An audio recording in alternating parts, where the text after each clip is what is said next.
Louise by Somerset Maugham. I could never understand why Louise bothered with me. She disliked me, and I knew that behind my back she seldom lost the opportunity of saying a disagreeable thing about me. She had too much delicacy ever to make a direct statement, but with a hint and a sigh and a little flutter of her beautiful hands, she was able to make her meaning plain. It was true that we had known one another almost intimately for 5 and 20 years, but it was impossible for me to believe that this fact meant much to her. She thought me a brutal, cynical, and vulgar fellow. I was puzzled at her not dropping me. She did nothing of the kind, indeed, she would not leave me alone. She was constantly asking me to lunch and dine with her, and once or twice a year invited me to spend a weekend at her house in the country. At last I thought that I had discovered her motive. She suspected that I did not believe in her, that I saw the face behind the mask, and she hoped that sooner or later I too should take the mask for the face. I was never quite certain that she was a complete humbug. I wondered whether she fooled herself as thoroughly as she fooled the world, or whether there was some spark of humor at the bottom of her heart. I knew Louise before she married. She was then a frail, delicate girl with large and melancholy eyes. Her father and mother adored and worshipped her, for some illness, scarlet fever, I think, had left her with a weak heart, and she had to take the greatest care of herself. When Tom Maitland proposed to her, they were dismayed, for they were convinced that she was much too delicate for marriage. But they were not too well off, and Tom Maitland was rich. He promised to do everything in the world for Louise, and finally they entrusted her to him. Tom Maitland was a big, strong fellow, very good looking and a fine athlete. He adored Louise. With a weak heart, he could not hope to keep her with him long, and he made up his mind to do everything he could to make her few years on earth happy. He gave up the games he was so good at, not because she wished him to. She was glad that he should play golf and hunt, but because it so happened that she always had a heart attack whenever he was going to leave her for a day. If they had a difference of opinion, she gave in to him at once, for she was the most gentle wife a man could have, but her heart failed her, and she would be laid up sweet and uncomplaining for a week. He could not be such a brute as to cross her. On one occasion, seeing her walk 8 miles on an expedition that she especially wanted to make, I mentioned to Tom Maitland that she was stronger than one would have thought. He shook his head and sighed. No, no, she is dreadfully delicate. She's been to all the best heart specialists in the world, and they all say that her life hangs on a thread. But she has a wonderfully strong spirit. He told her that I had remarked on her endurance. I shall pay for it tomorrow, she said to me in her melancholy way. I shall be at death's door. I sometimes think that you're quite strong enough to do the things you want to, I murmured. I noticed that if a party was amusing, she could dance till 5 in the morning, but if it was dull, she felt very poorly, and Tom had to take her home early. I am afraid she did not like my reply, for though she gave me a pathetic little smile, I saw no amusement in her large blue eyes. You can't expect me to fall down dead just to please you, she answered. Louise outlived her husband. He caught his death of cold one day when they were sailing, and Louise needed all the rugs there were to keep her warm. He left her a comfortable fortune and a daughter. Louise was inconsolable. It was wonderful that she managed to survive the shock. Her friends expected her speedily to follow poor Tom Maitland to the grave. Indeed, they already felt dreadfully sorry for Iris, her daughter, who would be left an orphan. They redoubled their attentions towards Louise. They would not let her stir a finger. They insisted on doing everything in the world to save her trouble. They had to, because if it was necessary for her to do anything tiresome or unpleasant, her heart failed her and she was at death's door. She was quite lost without a man to take care of her. She said she did not know how, with her delicate health, she was going to bring up her dear Iris. Her friends asked her why she did not marry again. Oh, with her heart in it was out of the question, she answered. Who would want to be bothered with a wretched invalid like herself? Oddly enough, more than one young man showed himself quite ready to undertake the charge, and a year after Tom's death, she allowed George Hobhouse to lead her to the altar. He was a fine, upstanding fellow, and he was not at all badly off. I never saw anyone so grateful as he for the privilege of being allowed to take care of this frail little thing. I shan't live to trouble you long, she said. He was a soldier and an ambitious one, but he left the army. Louise's health forced her to spend the winter at Monte Carlo and the summer at Deauville.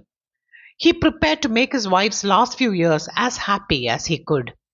It can't be very long now, she said. I'll try not to be troublesome. For the next two of 3 years, Louise managed, in spite of a weak heart, to go beautifully dressed to all most lively parties, to gamble very heavily, to dance, and even to flirt with tall, slim young men. But George Hobhouse had not the strength of Louise's first husband, and he had to brace himself now and then with a stiff drink for his day's work as Louise's second husband. It is possible that the habit would have grown on him, which Louise would not have liked at all, but very fortunately for her, the war broke out. He rejoined his regiment and 3 months later was killed. It was a great shock to Louise. She felt, however, that in such a crisis she must not give way to a private grief, and if she had a heart attack, nobody heard of it. In order to distract her mind, she turned her villa at Monte Carlo into a hospital for convalescent officers. Her friends told her that she would never survive the strain. Of course it will kill me, she said. I know that. But what does it matter? I must do my bit. It didn't kill her. She had the time of her life. There was no convalescent home in France that was more popular. I met her by chance in Paris. She was lunching at a fashionable restaurant with a tall and very handsome young Frenchman. She explained that she was there on business connected with the hospital. She told me that the officers were very charming to her. They knew how delicate she was, and they wouldn't let her do a single thing. They took care of her well, as though they were all her husbands. She sighed. Poor George, who would ever have thought that I with my heart should survive him? And poor Tom, I said. I don't know why she didn't like my saying that. She gave me her melancholy smile, and her beautiful eyes filled with tears. You always speak as though you grudged me the few years that I can expect to live. By the way, your heart's much better, isn't it? It'll never be better. I saw a specialist this morning and he said I must be prepared for the worst. Oh, well, you have been prepared for that for nearly 20 years now, haven't you? When the war came to an end, Louise settled in London. She was now a woman of over 40, thin and frail still, with large eyes and pale cheeks. But she did not look a day more than 25. Iris, who had been at school and was now grown up, came to live with her. She'll take care of me, said Louise. Of course, it'll be hard on her to live with such a great invalid as I am, but it can only be for such a little while. I'm sure she won't mind. Iris was a nice girl. She had been brought up with the knowledge that her mother's health was poor. As a child, she had never been allowed to make a noise. She had always realized that her mother must on no account be upset. And though Louise told her now that she would not hear of her sacrificing herself for a tiresome old woman, the girl simply would not listen. With a sigh, her mother let her do a great deal. It pleases the child to think she is making herself useful, she said. Don't you think she ought to go out more? I asked. That's what I'm always telling her. I can't get her to enjoy herself. Heaven knows, I never want anyone to give up their pleasures on my account. And Iris, when I talked to her about it, said, Poor dear mother, she wants me to go and stay with friends and go to parties. But the moment I start off anywhere, she has one of her heart attacks, so I prefer to stay at home. But presently she fell in love. A young friend of mine, a very good lad, asked her to marry him, and she consented. I liked the child and was glad that she would be given at last the chance to lead a life of her own. But one day, the young man came to me in great distress and told me that the marriage was postponed for an indefinite time. Iris felt that she could not desert her mother. Of course, it was really no business of mine, but I decided to go and see Louise. She was always glad to receive her friends at tea time, and now that she was older, she cultivated the society of painters and writers. Well, I hear that Iris isn't going to be married, I said after a while. I don't know about that. She's not going to be married quite so soon as I wish. I've begged her on my knees not to consider me, but she absolutely refuses to leave me. Don't you think it's rather hard on her? Dreadfully. Of course, it can only be for a few months. I hate the thought of anyone sacrificing themselves for me. My dear Louise, you have buried two husbands. I can't see why you shouldn't bury at least two more. Do you think that's funny? She asked me in a tone that she made as offensive as she could. Don't you think it's strange that you're always strong enough to do anything you want to, and that your weak heart prevents you from doing things that bore you? Oh, I know. I know what you've always thought of me. You've never believed that I have a poor heart, have you? I looked at her full and square. Never. I think you have carried out a bluff for 25 years. I think you're the most selfish and monstrous woman I have ever known. You ruined the lives of those two wretched men you married, and now you're going to ruin the life of your daughter. I should not have been surprised if Louise had had a heart attack then. I fully expected her to fly into a passion.